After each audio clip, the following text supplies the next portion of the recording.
singer Rain is now a president of a cafe.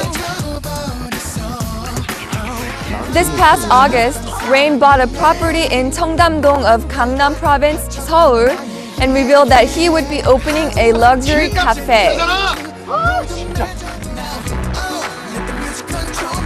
One acquaintance said Rain is having conversations with an interior designer for the design of the cafe, and that Rain has always wanted to own a cafe that he designed on his own. We can't wait to see what the cafe of Rain, a world star, will turn out to be like.